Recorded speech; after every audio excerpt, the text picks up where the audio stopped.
Chapitre 5, l'évolution du contrat de travail. Alors nous allons parler de la suspension du contrat de travail pour commencer. Alors la suspension, qu'est-ce que ça signifie?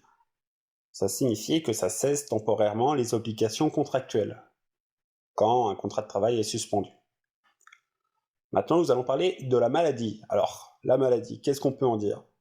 Déjà, si on est malade, il faut transmettre sous 48 heures l'arrêt à l'employeur et à la CPAM. Normalement, la CPAM, c'est automatique, mais des fois, ce n'est pas le cas.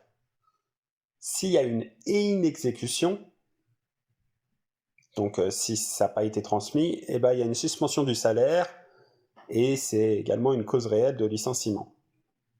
Il peut y avoir des contre-visites médicales éventuelles, bien sûr, et il faut bien sûr respecter l'obligation de loyauté. Concernant les IJSS, il y a un délai de carence de 3 jours quand on est malade.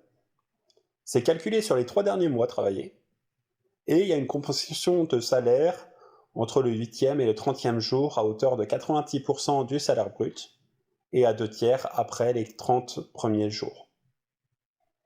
Pour en bénéficier de ces IJSS, quand c'est un arrêt de moins de 6 mois, il faut avoir travaillé au moins 150 heures au cours des 3 derniers mois, ou au moins 1015 fois le montant du SMIC horaire au cours des 6 derniers mois.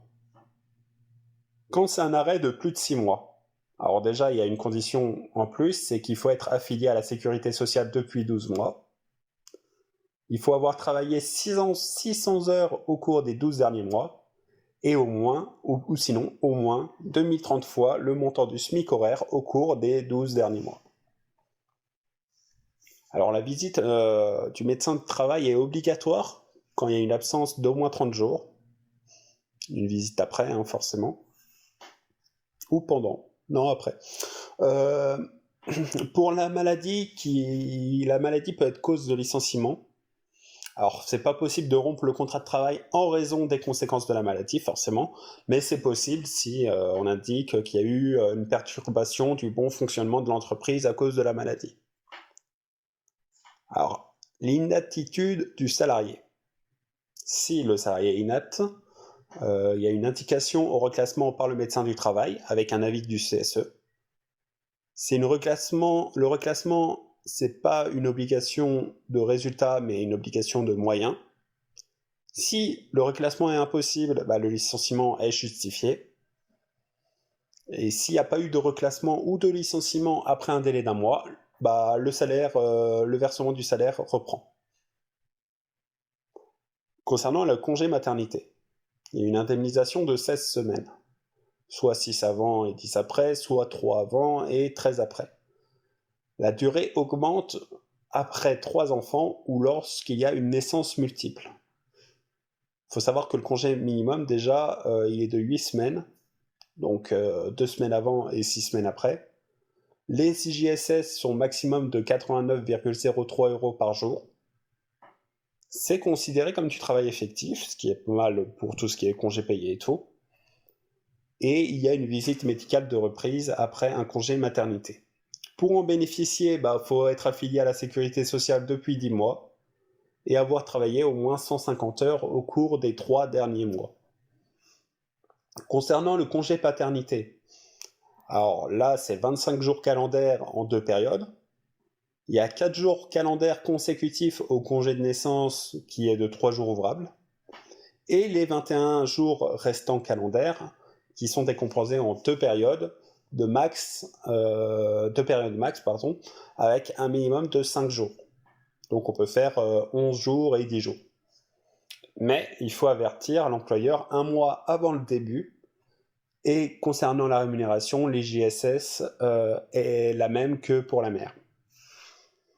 Pour le congé d'adoption, alors c'est le père et ou la mère, il y a 10 semaines pour les 2 premiers, 22 semaines pour une adoption multiple, et en cas de partage, donc le père et la mère, la durée est augmentée de 11 jours pour une adoption simple et 18 jours pour une adoption multiple. Le licenciement, pour la mère, elle est protégée durant la période de grossesse, pendant les congés et les 10 semaines suivantes. Mais il y a des exceptions, par exemple faute grave ou un autre motif, mais qui doit être quand même important. La reprise anticipée, bah, en fait, il faut déjà avoir l'accord préalable de l'employeur, et ça peut se faire si l'enfant est décédé ou il y a une diminution importante de tes ressources financières. Concernant l'accident du travail, bah forcément c'est à l'occasion du travail.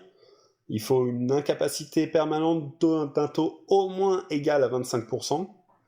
Le contrat de travail est suspendu. Il n'y a pas de licenciement, sauf, comme pour le congé maternité, faute grave et autres motifs.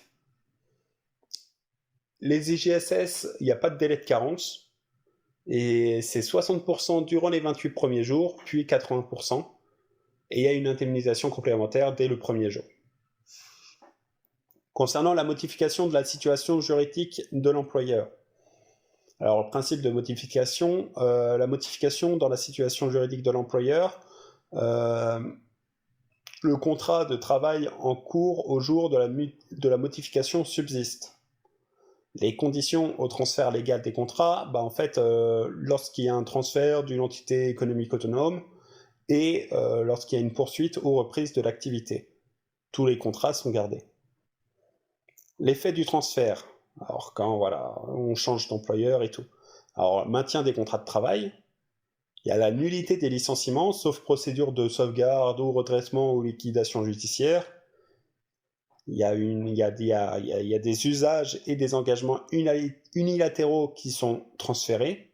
Il faut savoir que les conventions et accords collectifs ne sont pas transférés. Et il y a un possible transfert des représentants du personnel, mais ça, c'est vraiment pas obligatoire. Concernant la modification du contrat de travail, il y a deux types de modifications, les éléments essentiels par nature ou les éléments déterminants pour les parties. Alors, on va donner quelques exemples de modifications, comme la rémunération, la fonction, la qualification, la durée du travail, l'horaire du travail, l'appauvrissement des responsabilités, la réduction du périmètre de prospection. Et alors la mise en œuvre de ces modifications, alors soit il y a deux moyens, il y a les motifs économiques et les motifs personnels. Pour le motif économique, il faut envoyer au salarié en LRAR. Il y a un délai quand même d'1 mois au salarié pour accepter ou refuser, en sachant que le silence vaut acceptation.